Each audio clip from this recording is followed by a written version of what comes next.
നിയുക്ത മുഖ്യമന്ത്രി V D Satheesan ഗവർണറുടെ വസതിയിൽ കൂടിക്കാഴ്ച ഉടൻ തന്നെ ഉണ്ടാകും. വിവരങ്ങളുമായി ഡി ബിനോയാണ് ചേരുന്നത്.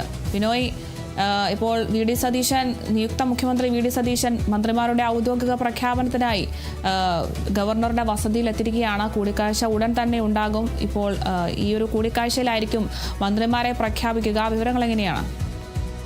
ലോക് ഭവനിൽ എത്തിച്ചേർന്നു, അതായത് നിയുക്ത മുഖ്യമന്ത്രി ലോക് ഭവനിൽ എത്തിച്ചേർന്നു എന്നുള്ള വിവരങ്ങളാണ് നമുക്ക് ലഭിക്കുന്നത്. നേരത്തെ പറഞ്ഞതിനനുസരിച്ച് 3:30 മണിയോടുകൂടി അദ്ദേഹം ലോക് ഭവനിൽ എത്തുമെന്നാണ് പറഞ്ഞത്. പക്ഷേ കോൺഗ്രസിനകത്തെ ചർച്ചകൾ നീണ്ടുപോയ ഒരു സാഹചര്യത്തിലാണ് 2 മണിക്കൂർ ഏകദേശം വൈകിയതിനു ശേഷം ഇപ്പോൾ മന്ത്രിമാരുടെ ഒരു പട്ടികയുമായി അദ്ദേഹം ലോക് ഭവനിലേക്ക് പോയിരിക്കുന്നത്. ആ പട്ടികയിൽ അടങ്ങിയിരിക്കുന്ന വിവരങ്ങൾ ലോക് ഭവന് കൈമാറും. അതനുസരിച്ചായിരിക്കും ബാക്കി കാര്യങ്ങളിലേക്ക് കടക്കുക. എന്തായാലും ഈ പട്ടികയിലുള്ള പേരുകളുടെ ഒരു കൃത്യമായ രൂപം പുറത്തേക്ക് വന്നിട്ടില്ല.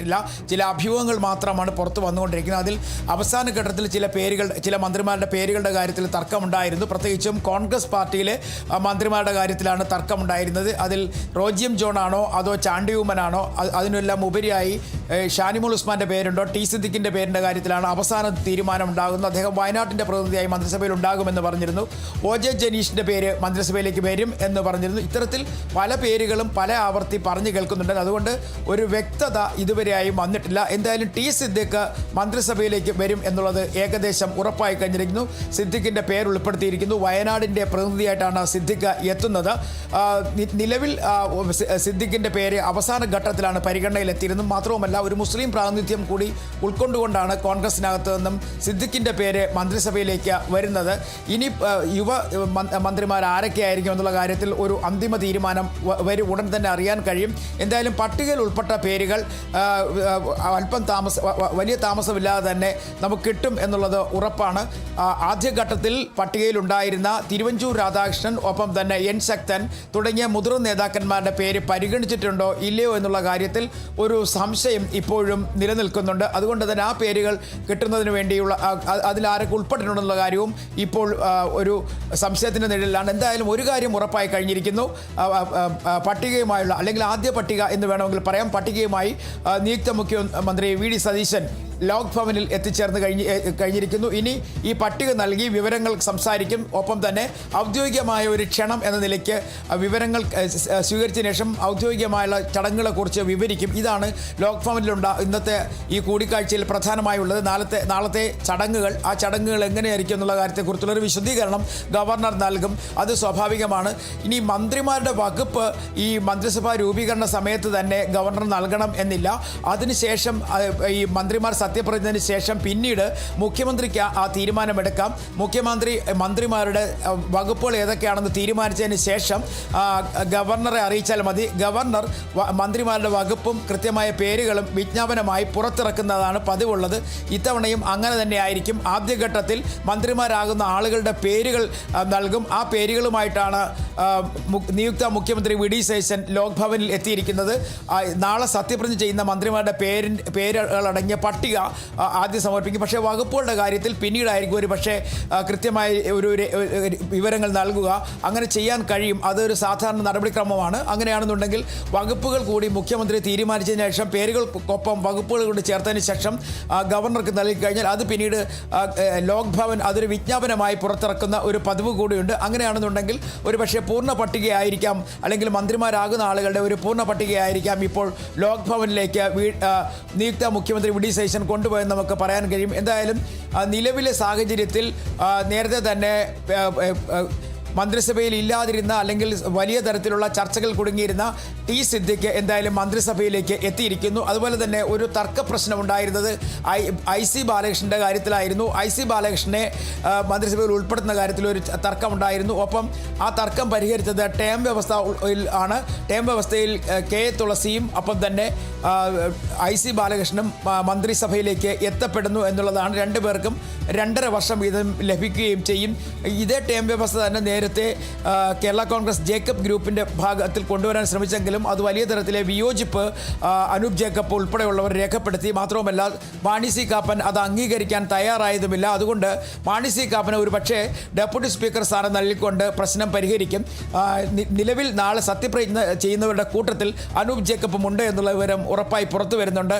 ഇതിൽ നമ്മൾ കിട്ടുന്ന വിവരങ്ങൾ അനുസരിച്ച് കെ മുരളീധരൻ, ഒപ്പം തന്നെ സണ്ണി ജോസഫ്, അതുകൂടാതെ ഏറ്റവും മുതിർന്ന നേതാവായ തിരുവഞ്ചൂർ രാധാകൃഷ്ണൻ്റെ പേര് പട്ടികയിലുണ്ടോ എന്നുള്ള കാര്യത്തിൽ ഒരു സംശയം ഇപ്പോഴും നിലനിൽക്കുന്നുണ്ട്.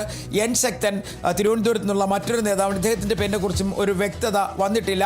എന്തായാലും യുവ നേതാക്കന്മാരുടെ ഗ്രൂപ്പിൽ നിന്നും അല്ലെങ്കിൽ വിഭാഗത്തിൽ നിന്നും ടി സത്യക്കും ഒപ്പം തന്നെ റോജിയം ജോണും ഒക്കെ പട്ടികയിൽ ഉൾപ്പെട്ടിട്ടുണ്ട് എന്നുള്ള വിവരങ്ങളും പുറത്തേക്ക് വരുന്നുണ്ട്. എന്തായാലും ഇതിന് ശേഷം ഒരു പക്ഷേ KPCC ആസ്ഥാനത്ത് നിന്നും പത്രക്കുറിപ്പോ മറ്റോ ആയിട്ടായിരിക്കും ആരൊക്കെയാണ് മന്ത്രിസഭയിലുള്ളത് എന്നുള്ള വിവരങ്ങൾ പുറത്തേക്ക് ലഭിക്കുക. നിലവിൽ കിട്ടുന്ന വിവരങ്ങൾ അനുസരിച്ച് ടി സിദ്ദിഖ്, ഒപ്പം തന്നെ OJ ജനീഷ് തുടങ്ങിയവരുടെയൊക്കെ പേരുകൾ മന്ത്രിസഭയുടെ പട്ടികയിലുണ്ട് എന്നുള്ള വിവരങ്ങൾ പുറത്തേക്ക് വരുന്നുണ്ട്. ഇതിനെക്കുറിച്ചുള്ള ഒരു വ്യക്തത ഇതുവരെയും ലഭ്യമായിട്ടില്ല. ബിനോയ്, ടീം UDF എന്ന് പറയുമ്പോഴും മന്ത്രിമാരെ തിരഞ്ഞെടുക്കുന്ന ഒരു സമയത്ത് ഇത്തരത്തിലുള്ള അസ്വാരസ്യങ്ങൾ ഇപ്പോഴും തുടർന്നുകൊണ്ടിരിക്കുകയാണ്. ചർച്ചകൾക്കൊന്നും ഒരു സമവായം എത്തിയോ ഇല്ലയോ എന്നൊക്കെ ഉള്ളത് ഈ ഒരു പ്രഖ്യാപനത്തിന് ശേഷം മാത്രമേ നമുക്ക് അറിയാൻ സാധിക്കുകയുള്ളൂ. അതുപോലെ തന്നെ ഈ തിരുവഞ്ചൂർ രാധാകൃഷ്ണൻ്റെ കാര്യത്തിലേക്ക് വരുവാണെങ്കിൽ സ്പീക്കർ പദവി വേണം, സ്പീക്കർ പദവിയിലോട്ടാണ് തിരുവഞ്ചൂർ രാധാകൃഷ്ണൻ പോകുന്നത് എന്നൊരു വിവരം ലഭിച്ചിരുന്നു. തനിക്കെന്തായാലും ഈ സ്പീക്കർ പദവിയോട് താല്പര്യമില്ല, മന്ത്രിസഭയിൽ മന്ത്രി തന്നെ ആവണമെന്നൊരു നിലപാടിലൊക്കെ ഉറച്ചു നിൽക്കുന്ന ഒരു സാഹചര്യമൊക്കെ ഉണ്ട്. അങ്ങനെയാണെന്നുണ്ടെങ്കിൽ സ്പീക്കർ പദവിയിലേക്കാണ് എടുക്കുക എന്നുണ്ടെങ്കിൽ ഒരു പ്രഖ്യാപനം അങ്ങനെയാണ് വരുന്നതെങ്കിൽ എങ്ങനെയായിരിക്കും ഈ ഒരു തിരുവഞ്ചൂർ രാധാകൃഷ്ണന്റെ ഈ പദവിയുടെ കാര്യം? കോൺഗ്രസിൻ്റെ ഏറ്റവും മുതിർന്ന നേതാവാണ്. കോട്ടയത്ത് നിന്ന് വിജയിച്ച തിരുവഞ്ചൂർ രാധാകൃഷ്ണൻ റെക്കോർഡ് ഭൂരിപക്ഷത്തോടു കൂടിയാണ് ഇത്തവണ വിജയിച്ചത്. കഴിഞ്ഞ ഉമ്മൻചാണ്ടി മന്ത്രിസഭയിൽ ആഭ്യന്തര മന്ത്രിയെ ആയിട്ടൊക്കെ ഉണ്ടായിരുന്നു. അതിന് ശേഷം ഇപ്പോൾ അദ്ദേഹത്തിന് കൃത്യമായൊരു വകുപ്പ് നൽകിയിട്ടില്ല. അത് ഏത് വകുപ്പ് എന്നുള്ള കാര്യത്തിലും അല്ലെങ്കിൽ മന്ത്രിസഭയിലുണ്ടോ എന്നുള്ള കാര്യത്തിലും ഒരു വ്യക്തത ഇതുവരെയായും പുറത്തു വന്നിട്ടില്ല. രാവിലെയൊക്കെ തന്നെ അദ്ദേഹത്തിൻ്റെ പേര് സജീവ പരിഗണനയിലായിരുന്നു, അദ്ദേഹത്തിൻ്റെ പേര് ഉണ്ടായിരുന്നു. ഇനി നിലവിൽ ഒരു പക്ഷേ അല്പസമയത്തിനുള്ള പൂർണ്ണ പട്ടിക വരുമ്പോൾ തിരുവഞ്ചൂർ ഏത് മന്ത്രിസഭയിലുണ്ടോ, അങ്ങനെയാണെങ്കിൽ ഏത് വകുപ്പ് എന്നുള്ള കാര്യങ്ങളൊക്കെ നമുക്ക് മനസ്സിലാകുകയുള്ളൂ. എന്തായാലും ഔദ്യോഗിക പ്രഖ്യാപനം ഉടൻ ഉണ്ടാകുമെന്ന് പ്രതീക്ഷിക്കാം.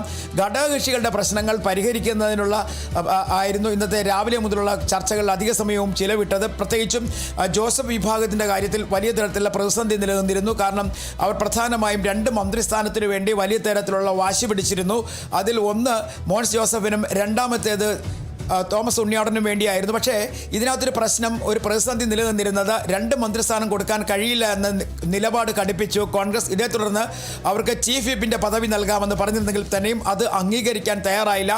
ചർച്ചകൾ വളരെ നേരം നീണ്ടുന്നതിന് ശേഷം ഇപ്പോൾ ഒരു പക്ഷേ തോമസ് ഉണ്ണിയാടന് ചീഫ് വിപ്പ് പദവി കൂടി നൽകുമ്പോഴേക്കും പ്രശ്നം പരിഹരിക്കാൻ കഴിയും എന്ന തരത്തിലേക്ക് കാര്യങ്ങൾ എത്തിച്ചേർന്നിരിക്കുന്നു. രണ്ടാമത്തെ പ്രശ്നം നിലനിന്നിരുന്നത് അനൂപ് ജേക്കബും ഒപ്പം തന്നെ മാണി സി കാപ്പൻ്റെ കാര്യത്തിലുമായിരുന്നു. 2 പേർക്കും കൂടി ഒരു വകുപ്പ് എന്നുള്ളതായിരുന്നു. പക്ഷേ ആ വകുപ്പ് രണ്ട് ടേമായിട്ട് നൽകുന്നതിനെക്കുറിച്ച് ആലോചിച്ചു. ആദ്യ 2.5 വർഷം ഒരാളും രണ്ടാമത്തെ 2.5 വർഷം മറ്റൊരാളും, അങ്ങനെയായിരുന്നു. പക്ഷേ അത് അംഗീകരിക്കാൻ തയ്യാറായില്ല.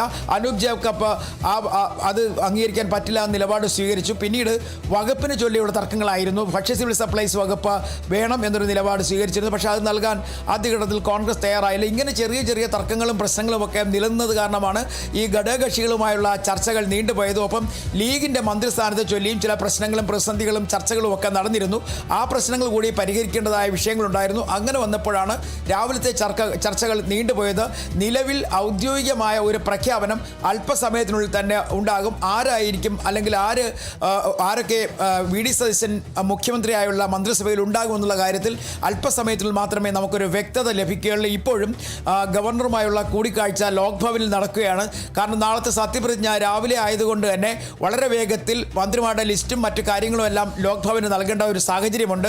അത് അത്തരത്തിലൊരു നിർദ്ദേശം നൽകിയിരുന്നു. ഇനി പ്രധാനമായും 2 കാര്യങ്ങളിലായിരിക്കും ലോക് ഭവനിലെ ചർച്ച നടക്കുക. നാളത്തെ മന്ത്രിമാരുടെ സത്യപ്രതിജ്ഞയ്ക്കൊപ്പം തന്നെ അവിടെ എടുത്തിരിക്കുന്ന ആ ചടങ്ങുകളുമായി ബന്ധപ്പെട്ടെടുത്തിരിക്കുന്ന തീരുമാനങ്ങൾ അതെല്ലാം തന്നെ വ്യക്തമായി ചർച്ച ചെയ്യും. അതേസമയം മന്ത്രിമാരുടെ വകുപ്പ് സംബന്ധിച്ചുള്ള തീരുമാനങ്ങൾ പിന്നീടായിരിക്കും ഒരു വിഷയം ഉണ്ടാവാൻ സാധ്യത. കാരണം ഇത്രയധികം ചർച്ചകൾ നടന്ന് കൃത്യമായ ഒരു മന്ത്രിമാരുടെ കാര്യത്തിൽ അല്ലെങ്കിൽ മന്ത്രിമാരെ തീരുമാനിക്കുന്ന കാര്യത്തിൽ കുറേ താമസം വന്നതുകൊണ്ട് തന്നെ വകുപ്പിൻ്റെ കാര്യത്തിൽ ഒരു പക്ഷേ പിന്നീട് അത് ഗവർണറെ അറിയിക്കാനായിരിക്കും സാധ്യത. എന്തായാലും നിയുക്ത മുഖ്യമന്ത്രി വി ഡി സതീശൻ ഗവർണറുമായി കൂടിക്കാഴ്ചയൊക്കെ ആരംഭിച്ചിട്ടുണ്ട്. UDF മന്ത്രിസഭയിലെ മന്ത്രിമാരുടെ ഔദ്യോഗിക പ്രഖ്യാപനം ഉടൻ തന്നെ ഉണ്ടാകും. ഈ ഒരു ചർച്ചയ്ക്ക് ശേഷം, ഗവർണറുമായുള്ള ചർച്ചയ്ക്ക് ശേഷം ഉടൻ തന്നെ മന്ത്രിസഭയിൽ ആരൊക്കെ മന്ത്രിമാരാകും എന്നതിലൊക്കെ ഒരു തീരുമാനമുണ്ടാകും. സ്പീക്കർ ആരായിരിക്കും, ഡെപ്യൂട്ടി സ്പീക്കർ ആരായിരിക്കും എന്നുള്ള കാര്യത്തിലൊക്കെയുള്ള ഒരു പ്രഖ്യാപനമായിരിക്കും ഉണ്ടാവുക. എന്തായാലും ഔദ്യോഗികമായി നിയുക്ത മുഖ്യമന്ത്രി വി ഡി സതീശൻ തന്നെയാണ് പ്രഖ്യാപിക്കുക. നാളെയാണ് സത്യപ്രതിജ്ഞ നടക്കുക.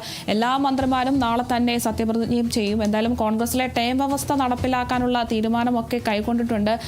ചില അസ്വാരസ്യങ്ങളൊക്കെ ഉണ്ടായിരുന്നെങ്കിലും എല്ലാത്തിനും ഒരു അനുനയ ചർച്ചയിലൂടെ